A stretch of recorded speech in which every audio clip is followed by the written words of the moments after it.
on sait quand même qu'aujourd'hui, beaucoup d'entre eux, même ceux qui n'avaient pas été victimes du coup d'État, je parle de Sidya Touré et d'autres, aujourd'hui, leur participation à ces élections s'oppose dans le paysage politique. On va attendre voir cela à l'avenir. Oui, Mamadi Terra Kamisoko, est-ce que, parce que quand j'ai entendu Lansana Komara appeler ceux qui sont aujourd'hui considérés comme des pro-CNRD, ça ce sont les Faya Milimouno, les Lansana Kouyaté, les Baoui entre autres, et leur demande de rejoindre les forces vives de la nation, parce que quel que soit le temps qu'ils mettront dans les couloirs du CNRD, ils n'auront rien. Maintenant qu'ils rejoignent les forces vives, mais l'objectif du RPG Arc-en-Ciel, rejoignez les forces vives, mais pour le retour normal à l'ordre constitutionnel, c'est Alpha Condé au pouvoir. Est-ce qu'on n'appelle pas à rejeter en même temps? Non, c'est justement ça le problème. C'est que nos acteurs politiques n'ont pas la même vision de cette question de retour à l'ordre constitutionnel. Ils n'ont pas les mêmes préoccupations. Pour le RPG et ses alliés, le retour à l'ordre constitutionnel suppose qu'on remette Alpha Condé à sa place. Pour qu'il termine son 3e mandat. Mais pour les partisans de Sidya Touré, de l'UFDG, c'est qu'il faut organiser des élections libres et transparentes permettant à leurs leaders de venir au pouvoir et travailler pour le pays. Ouais. Donc ça veut dire qu'on a en face deux camps qui veulent lutter ensemble, mais qui n'ont pas la même vision et les mêmes objectifs, et c'est très difficile qu'ils s'entendent sur le terrain. C'est pourquoi même à un moment, Fodé Oussou avait fait le même appel. Ils ont même eu à faire une réunion, je crois, à l'hôtel Kaloum à l'époque, pour parler un peu de cette synergie pour que les forces vives renaissent encore. Mais ils font face à un mur, à un blocus. Ouais. Parce qu'aujourd'hui, en réalité, les objectifs ne sont pas les mêmes. Pas du tout. Et tant qu'on ne converge pas vers le même objectif, le combat est perdu d'avance. Ouais.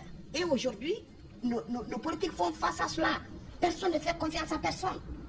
Aujourd'hui, dès que l'UFDG ou l'UFDG s'associe au RPG, les militants de l'UFDG diront carrément ils sont en train de s'associer au RPG pour qu'Alpha revienne au pouvoir. Alors qu'on a combattu Alpha ici pendant 10 ans. Et le RPG aussi, dès que le RPG fait un pas vers l'UFDG, on dira, vous voyez maintenant, ceux qui nous ont combattus pendant 10 ans, voilà, ceux qui nous ont combattus pendant 10 ans. Sauf que les déformations politiques, sauf que pour le moment, en tout cas, de manière officielle, je n'ai pas appris qu'il y a eu un divorce. En tout cas, pour le moment, non, je parle, en tout cas, le RPG et l'UFDG sont tous actuellement membres des forces vives. Des forces vives, ils sont membres des forces vives. Parce que l'appel, par accident, parce qu'il y a eu un coup d'État, donc ils sont membres par accident. Mais en réalité, le RPG et l'UFDG ne vont jamais conjuguer le même verbe. Parce que les voix vont s'élever. Les voix vont s'élever. Je vais poser ça, c'est ça. Le divorce, en tout cas, les voix vont s'élever des deux côtés. Quand les militants de l'UFDG diront ceux qui nous ont tués pendant 11 ans, vous vous mettez avec eux. Et les militants également du RPG Arc-en-Ciel diront ceux qui nous ont combattus, nous ont empêchés d'atteindre leurs objectifs pendant 11 ans, se mettre ensemble. C'est compliqué. Je voudrais placer ça. Je voudrais juste placer ça. En fait, l'appel à l'union lancé par Lansana Komara va se retrouver face au même obstacle que celui lancé par Fodé Oussou Fofana. Pourquoi?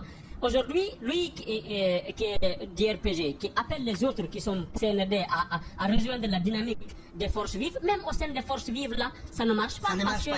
Parce qu'il a dit le RPG et l'IFDG n'ont pas la même vision, la même idée. La même perception du retour à l'ordre constitutionnel. L'IFDG n'aime pas comprendre que le retour à l'ordre constitutionnel soit assimilé au retour à d'Alpha Condé. Cette affaire, le gagnant reste le CNRD. Parce que le CNRD est face au vide, à un vide qui s'est créé. Parce que 2024... Du vide peut naître du continent. Non, 2024, c'est du contenu. Du vide peut naître du contenu. C'est l'année charnière quand même, 2024. Oui. Parce que normalement, à la fin de cette année, on devait pouvoir organiser les élections et pour le retour à l'ordre constitutionnel selon l'accord dynamique qui a été signé avec la CEDEAO.